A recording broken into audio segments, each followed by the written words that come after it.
Then you attach that to the underside of that silk screen and you print your first color. Wow. So that's why I said this is called a blend. You're going from here to here in one run. Then you destroy that stencil, cut a new stencil, Sorry. You're great. and print the next color, which is this one. Now, because I printed this from this to this side, I just wanted to repeat it, but I couldn't do it with the same process, so I had to make a stencil just for these two strips. Oh wow. Okay, then you go back and you go to number 3 and number 4 and number 5 and number 6.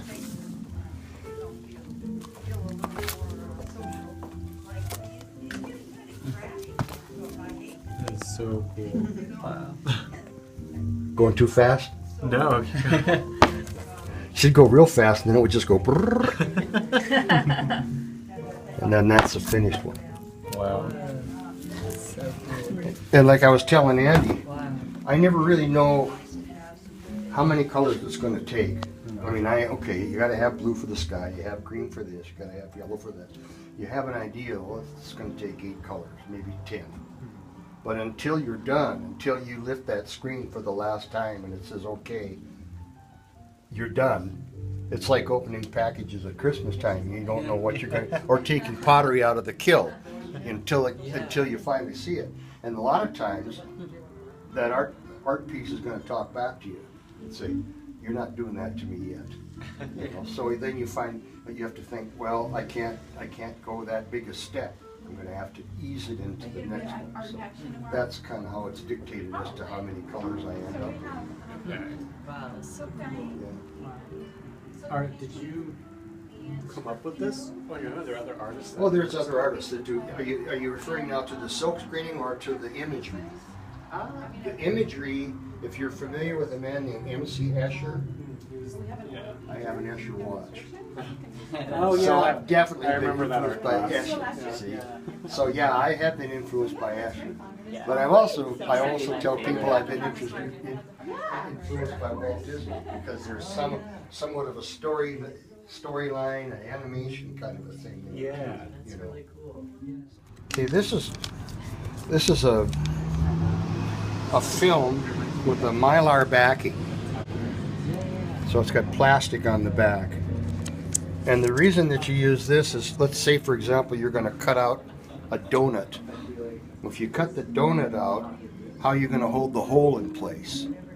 See, the plastic backing holds the hole in place. So that saves that problem. So then you have this sheet that's taped down over your master drawing, and then you use what's called a swivel knife.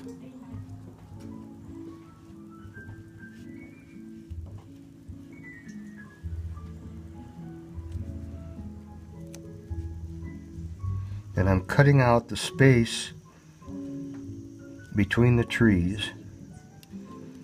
Then you try to hook a corner of that, and then you just peel that out.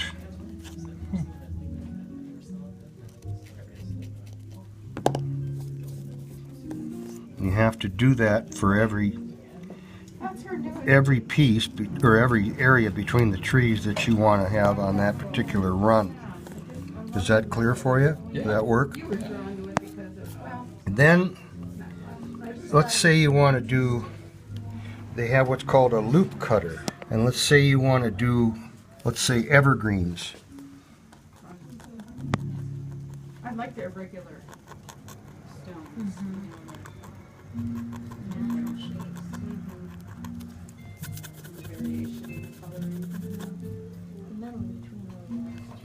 Can you see that? Oh yeah. All right. Or if you want to do grass,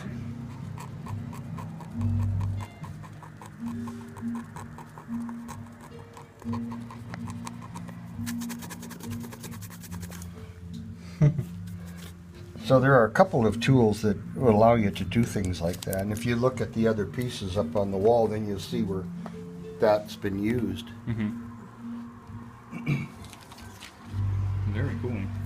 Oh, you've made it around Thank you. already, huh?